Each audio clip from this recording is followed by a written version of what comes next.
I can get into that off right now.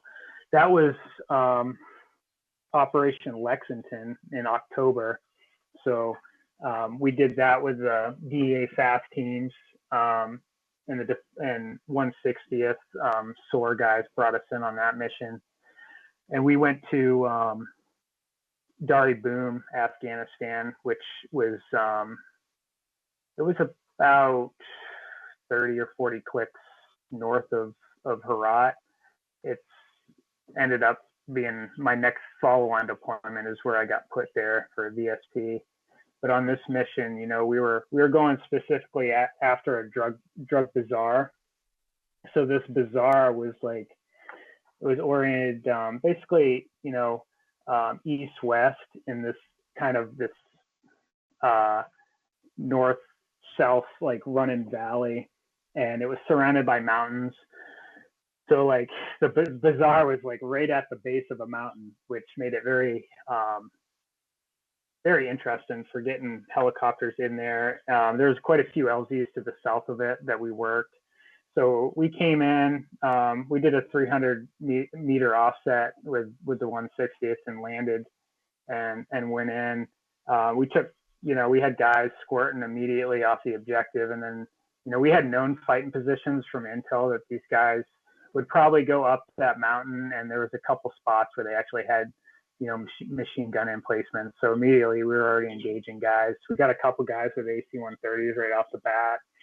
And then, you know, once we got into clearance, we got through that. And then we had a couple of our teams that had set in fighting positions, just blocking positions while we did the clearance and stuff. And those guys got lit up by a couple different squads of guys. We were estimating that, you know, anywhere from like 25 to 30 enemy fighters came up and actually started attacking our positions to overwhelm us.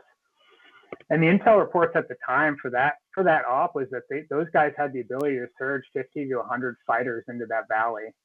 So it was a no joke. And they did. They surged at least 30 into that valley, and they had more guys come in. So we lit those guys up with, you know, AC-130s and the A-10s and cleaned those guys up pretty good. And then we, you know, blew up all the, we got a ton of drugs and like weapons, RPGs, you know, remote detonate IEDs. And it was, I mean, the bazaar was full of stuff. So we blew that stuff up, and then we went to exfil.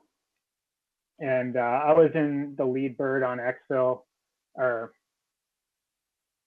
yeah. So I was in the lead bird on exfil, and then we took off. And you know, on exfil, you know, I got on ITS in the aircraft, so I was, you know, the last man in, get on headset, and we take off, and we keep circling. And you know, I'm trying to like figure out what the heck's going on the radio. They're saying aircraft's down, but it's like, is it down on the deck or has it taken off? Like, and then, you know, finally it was like, you know, the 160th bird crashed.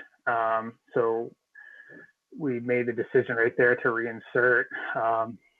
So they put our bird back in 300 meters south of the crash site. So you know, when we took off, we actually called a closer in LZ. It was actually a pre-planned LZ, but it was our Kazovac LZ, which was like probably 10 feet from the bazaar. It was really close, but it was our best exfil for that mission, just because of how much enemy fire we had taken. Mm-hmm. So we made that decision, and it ended up being a really bad LZ. It was just full of really just that fine sand.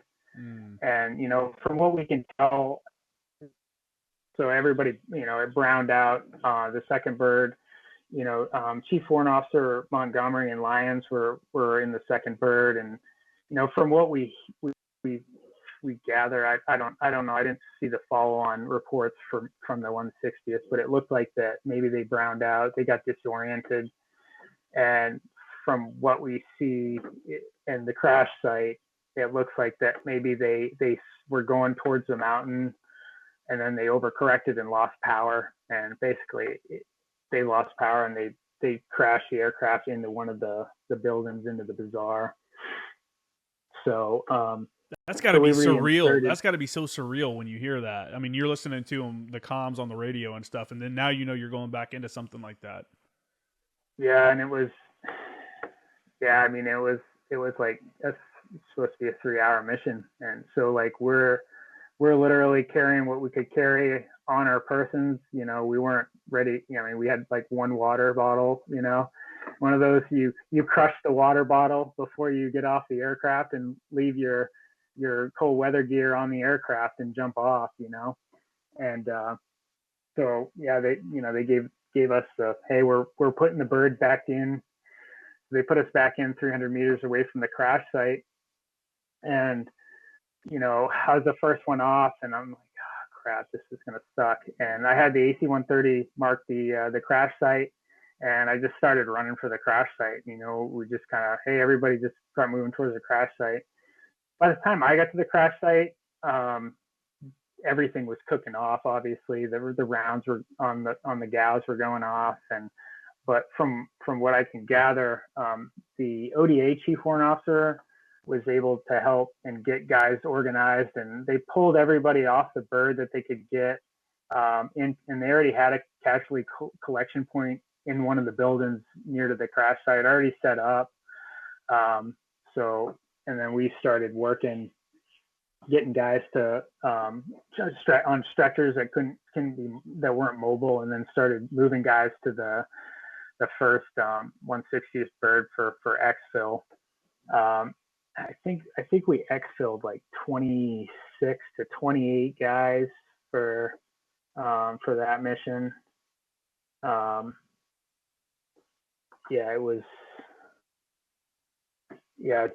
for wounded guys, and then we lost 10 guys in the chopper. So we lost 2 of the ODA guys on our team, David Metzger and Keith Bishop. They perished in the crash.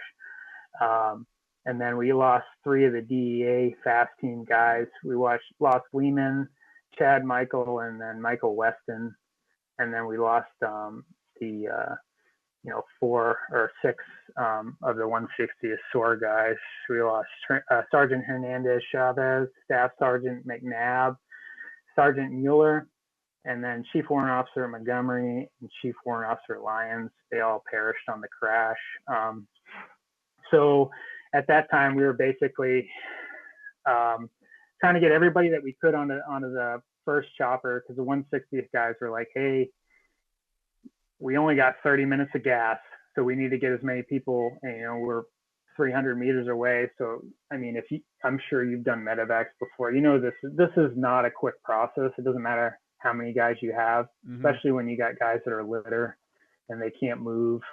I think we made 2 or 3 trips to the chopper, carrying guys. I was helping, I think our ERD guy, Hub, carry, these guys like, firemen carry, and like kind of like the 2-man carry, one under the leg kind of thing.